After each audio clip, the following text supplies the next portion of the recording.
This series started with the women of Final Fantasy that I deeply admired. But today we're going to spend some time with a character that not only intrigues, but baffles me beyond reason.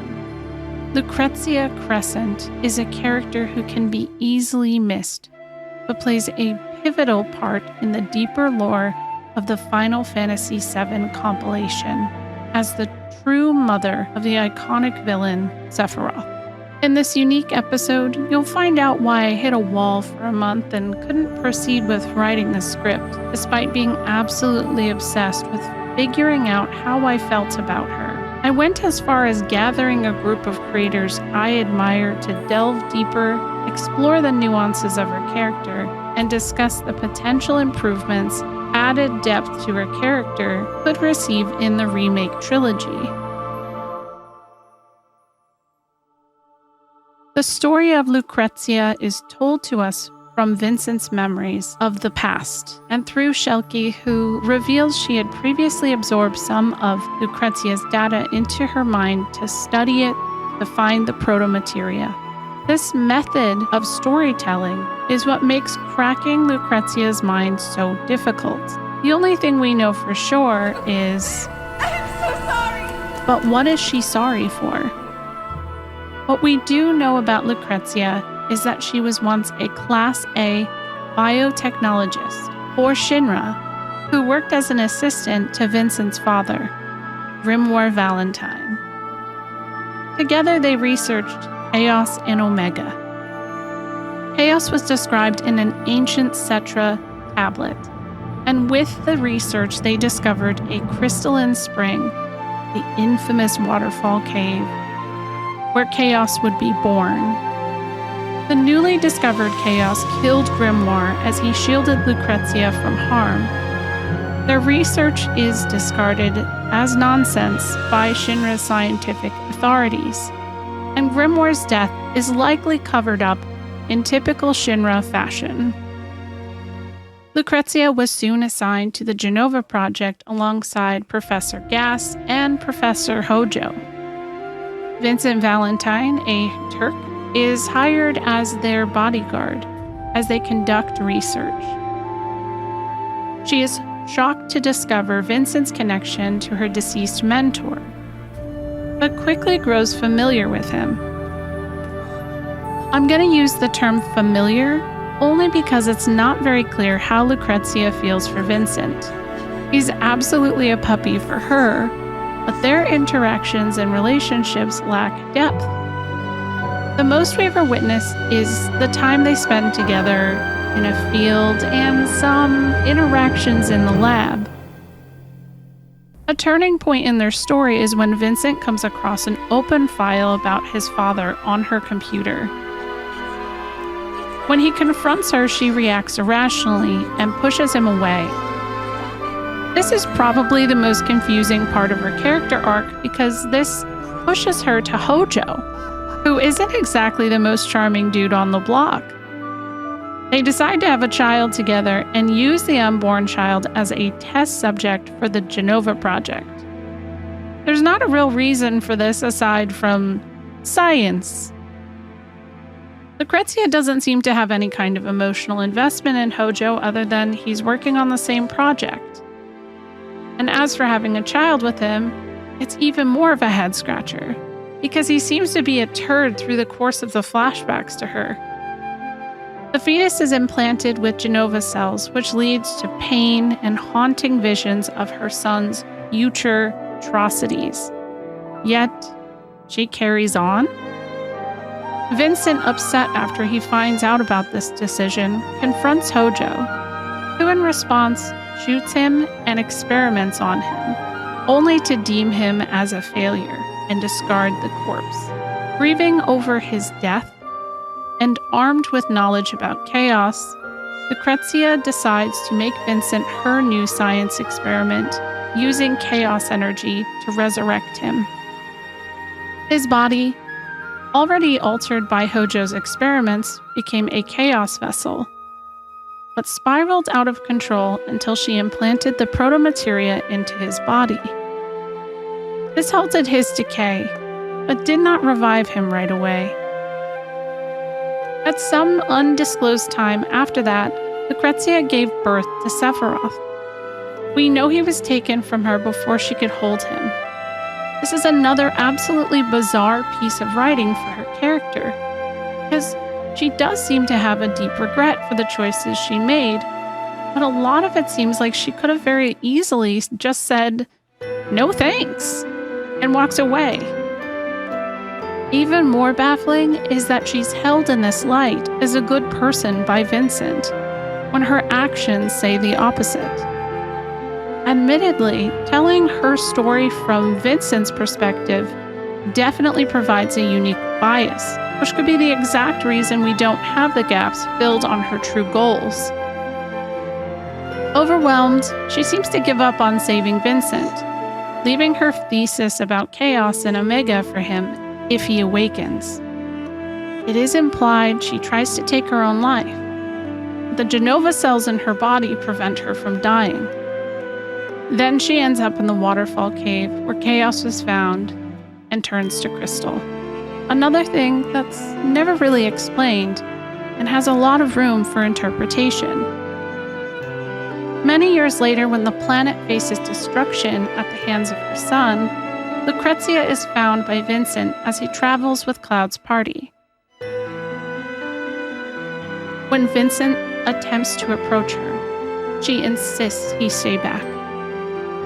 He is flooded with memories of their time on the Genova project.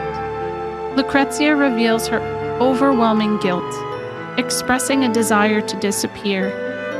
She confides in Vincent about dreaming about Sephiroth and questions whether her son is truly dead. Vincent informs her that her son is, in fact, dead. And this is what we know. Lucrecia's intentions and purpose remain a mystery. Although her actions bear significant consequences, her motives and emotions lack thorough explanation. There's a profound sense of regret that permeates her character, and this is what lives with me. My hope for the remake is to witness more of a personal journey that sheds light on her conflicts and dilemmas that she faces as a scientist and as a mother.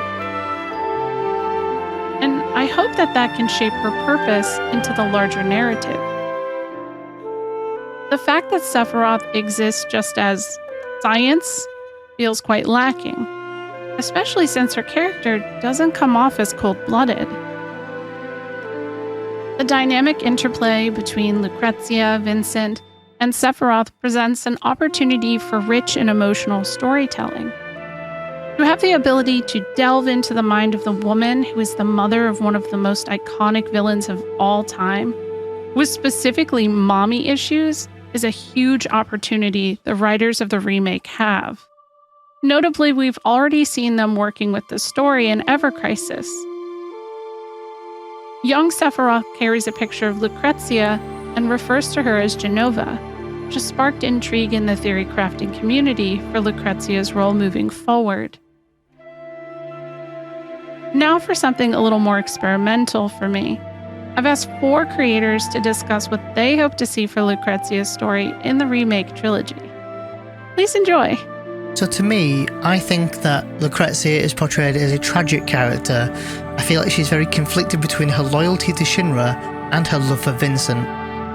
We know that she was a scientist, we know that she got involved with these super soldier experiments, and because of this involvement of these experiments, we know that she probably feels part guilty or at least involved in the transformation of Vincent becoming this beast or whatever he is. And on top of this, I think Lucrecia's story adds a lot of emotional weight to Vincent's backstory as well, and explains why he suffers with this emotional guilt and remorse. To me, Lucrecia has a lot of questions revolving around her as well. You get a very little bit of story about her in the original Final Fantasy VII. I know there's some story about her in Dirge, but I've not played Dirge of Cerberus in a long time. That's on my list of games to replay soon. But some of the questions evolving around that are, to me, when she gives birth to Sephiroth, why does she end up behind a waterfall? You know, sort of behind Nibelheim, if you like, or Mount Nibel. Like, why does she go there, and why there of all places? And I believe if you even look in the FF7 original games menu, when you go into that waterfall, it's just labelled ? So does this waterfall mean anything? Is this actually a place? And there's so many questions I can go on. For example, when she gives birth to Sephiroth, we find out in the OG game that she didn't really get time to hold Sephiroth even when he was a young boy. So are we going to see that cutscene play in the Rebirth or something? I really feel like she's such an important character, and in FF7 OG it just was really, really hard to distinguish what was going on. Like, was it a vision that Vincent was seeing? Was it a voice that Vincent was hearing? I mean, you kind of see the image, or maybe a ghost figure or something of Lucrecia in this, like, to me, I'm calling it a crystallized cave of some sort. Now, I may be asking questions that are out there on the internet already about Lucrecia, because again, I've not played Dirge and I need to replay it. These are just some of the questions that I'm already beginning to ask in this mystery of questions revolving around her. And I look forward to seeing whatever Rebirth they're going to do to ignite her, to bring her to life, and to see if this ties up the story. I feel like she really deserves a big spot in Rebirth, and certainly a big section, and almost certainly around getting Vincent. As far as the original game goes, we don't really get to see much of her. We don't really get to experience Lucrecia a whole lot. Most of what we know about her is like word of mouth, and we don't really get to speak directly to her until later, and even then she doesn't really get to express much of herself, especially namely like before the events took place. But as far as her characterization, the little bit we can get from Vincent's little introductory scene and from later on in the game when you go to visit her, I always got the impression that she was just a very ambitious woman. She really wanted to rise the ranks in the field of science. And again, this was just me filling in the blanks, but I always really felt like she was just this very ambitious woman in STEM, and that she wanted to stand shoulder to shoulder with the greats in the field. I always assumed that she really admired Gast and Hojo, and maybe Hojo more than Gast to an extent. And because she was very ambitious and very passionate, I think that is what would lead her to being maybe impulsive or reckless, which is what leads us to the events that conceived of Sephiroth. And while I've always seen her as being ambitious to a fault, I would really like it if they showed, in some capacity, her kind of grappling with the ethics of what they're doing. Like, I'd really like to see her kind of like, is she fully on board with this, knowing the extent of what she's doing? Like, is she fully aware of the ethics of what she's doing? Or is she maybe, really young and too ambitious, not really thinking about, where this is going to lead and how she's going to feel about it later? And, or is she accepting of the harm as collateral damage in the pursuit of like impressing Gast and Hojo as leaders in the field? And I would also really like them to show how the Genova cells are going to impact her physically and mentally. We get a little bit of that in the original game, but we don't really see a whole lot of that in general. I think it'd be really cool to see her kind of, or at least get some kind of idea of like, is she going through degeneration? Is she like potentially like experiencing fatal symptoms? I mean, I know in the original game, she says that the Genova cells will not let her die. And so I'd like them to go into that more. A question I actually have that I know will never get answered, like, did she deliver Sephiroth like vaginally or like via cesarean section? Like, and in that same reign of thinking, like, I really would like them to show more like the trauma of her having Sephiroth ripped away from her the moment he's born. She doesn't get to hold him. We know that she's never even held her baby. And studies show that, when an infant is ripped away from its biological mother, it's traumatic for both parties. It's deeply traumatic. Like, imagine the postpartum depression. Oh my God, I can't. There's like so many things they could get into, and there's so many things I know they won't, but I would like to see all of that. Like, we know how much it affects her that she can't be with Sephiroth, that she wants to be with him. She's never even seen him, and we know this impacts her greatly. And the last thing I'm going to get into is that I would like to see them do away with her having a backstory with like Vincent's dad. It always felt really like heavy-handed to me. I don't think they're gonna do away with it, but I really prefer the idea of Lucrecia like distancing herself from Vincent, less because of some like weird guilt she has around his dad and like what occurred there, but more around the idea that like Vincent is like the only one who sees how unethical all this shit is, and he's like calling it out. He's like, this is wrong, you shouldn't be doing this.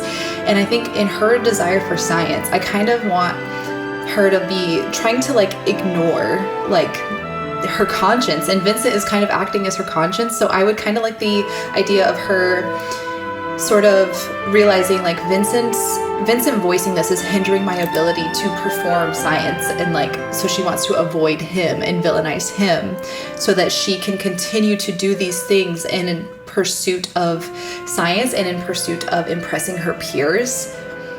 You know, I think that's a far more compelling and interesting story, and I just want to see more women with moral dilemmas and like kind of going against their better judgment, or maybe being a little more like morally ambiguous people. I would love to see them do that with Lucrecia. I think it'd be more interesting than having her and Vincent go back and forth with like who's more guilty to the other one.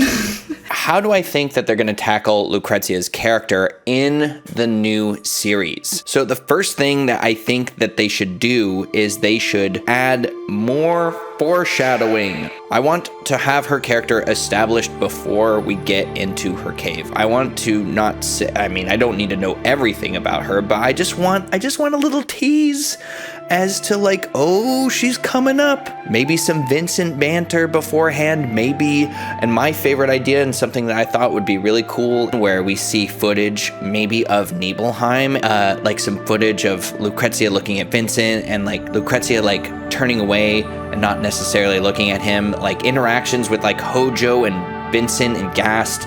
I think all of this sort of less is more stuff, maybe before we get into like the real nitty gritty, would be super good. This sort of feeds into the next thing I want to talk about, which is more atmosphere. The thing that I like about the videotape idea is that it sort of establishes a darker tone, a more deeper mystery, maybe a deeper curiosity to invite the player to maybe start thinking about, who are these characters? What is going on? Who are they? What are they doing in Nibelheim? I like these elements, especially for new players. I find that to be a very interesting thing. But this is also where the compilation comes in. Specifically, Lucrecia's overwhelming sense of guilt. Guilt over Vincent's father, guilt over betraying her feelings, guilt over turning Vincent into a monster, guilt over Sephiroth. Jesus, there's just so many things. I think that guilt, coupled with the understanding of the events of Nibelheim, with the atmosphere of dread that Jenova brings to the table, and sort of just the tragic trajectory that we kind of know all of this is going towards, I think all of that combined would really create a very interesting atmosphere. And I actually think that there's been a very good example of this recently, which is there's a scene in Ever Crisis where Sephiroth shows Glenn and the party a picture that he thinks is of Jenova, but the picture is actually of Lucrecia. And I think I speak for all of us when I say just how much mental hit points we took after seeing that scene. It's twisted, it's super heartbreaking, there's a whole lot of depth there, and I would really like to sort of have this mixture of emotions sort of carry on through Vincent's and Lucrecia's story. And then there's just the mother-son-like dynamic that has been continuing through the compilation, where the mother figure sort of saves the son figure. It happened in the OG, it happens in Advent Children. There's just so much that you could do with this character. It's ridiculous. I think it mostly has to do with the fact that she's kind of a blank slate. Okay, so Lucrecia, if that's how you say her name, because in Dirge of Cerberus they say it very Italian, like Lucrezia or something. I've always said Lucrecia, so that's what I'm gonna say. Anyway, the first time I learned of Lucrecia was in Final Fantasy VII Original, when you have to go behind that waterfall and like you need Vincent in your party, and then like to see everything you need to do like 10 battles and come back. So I had my chat backseat me because like I needed to know how to see everything, but I was enamored with her. You know, she's this cool, mysterious, sexy lady trapped in a crystal cave. But then you learn she's Sephiroth's mother. But why does she stray from Papa Vincent, and go over and have Hojo's baby? We see a little bit of why that might be in Dirge of Cerberus. When Lucrecia and Vincent's dad are researching chaos, which is like a semi-weapon sort of situation that's like associated with Omega and Grimoire. Vincent's dad's name is literally Grimoire. Grimoire's killed during the research, like shielding Lucrecia, so she has intense guilt over this. And basically that's like what I took away from why she strays from Vincent. Like she can't deal with the fact that like she thinks she's responsible for his father's death. So she's just like, I can't. And a problem I have with the way that she's written that way in 7 Original and in Dirge is that she's just so passive. Like she never does anything on her own. She's just a very reactionary character. Things just kind of happen to her. I'd love to see the remake trilogy give her a little bit of agency, give her a little motivation to do something. And I'd love to see her interact with Sephiroth. I don't really know how that would play out because Sephiroth thinks his mom is Jenova. Maybe he would like be very shocked to meet his human mother. I don't know. I've also been reading this weird theory that people think Vincent actually is Sephiroth's dad, because maybe Grimoire's death happened like right after she got pregnant with Vincent's baby, and then she's still guilt-ridden, so she goes to Hojo anyway, and Hojo's like, I'm going to put Jenova in this baby, and she's like, cool, I don't have to face Vincent and tell him about the child because I'm so guilty. I don't know if I believe that theory because in all the flashbacks and Dirge and stuff, it doesn't really seem like they ever got together. I don't know. But yeah, at the end of the day, I just hope they give her a little bit of agency. Even if it's as simple as like her choosing to leave Vincent to protect him, like if something happens. But I do think that there needs to be a bigger element of tension between them besides just the dad's death. Maybe something related to his merging with chaos. But at the very least, we know he's in Rebirth. We've seen the reveal. So I hope that we see some Lucrecia storyline by Vincent Association at the very least. Maybe she tries to leave the Crystal Cave. Maybe the Whispers try to stop her. There's so much they could do with her character. She's really like a blank slate because she is so reactionary. The possibilities are just endless. But yeah, I just want to see her get a little power, get a little agency. She's Sephiroth's mom. I want to see her be powerful. I don't want her to just be a leaf in the wind. I want her to be the wind blowing the leaves. And so, how do I want to see Lucrecia's story live on? I would just really like to see her get some kind of purpose, instead of 500 scenes of Vincent staring wistfully at her crystallized form. From his perspective, there is a bias on who she was and what her actions were. Perhaps she exists to be a tragic character with a string of terrible luck who has to live with extreme guilt forever. But I definitely think there's a lot they can work with on this. The first thing that comes to mind is that Jenova's mimicry is at play, especially since she's working in such a close vicinity to that. A lot of the choices Lucrecia makes seem so incredibly irrational and out of place that this would make a little more sense. No story is perfect, though. Sometimes things are truly messed up, and we have to live with the mistakes we made. That could be why this one's living in my head rent-free. Either way, I'm excited to see where they go with it. Perhaps Lucrecia isn't a character we can look up to, but in her imperfections, we can find something relatable. Not every story is black and white. There's a gray area, and sometimes there's an area where you go hide in a cave and crystallize to hide from the mess you made as the world gets set on fire. As always, I appreciate the kind words and support. This is definitely the longest episode I've done, but it has been a huge learning experience. Looking forward to whatever's next, and I'm very open to suggestions. Please check out the other amazing creators who took part in this. See you next time.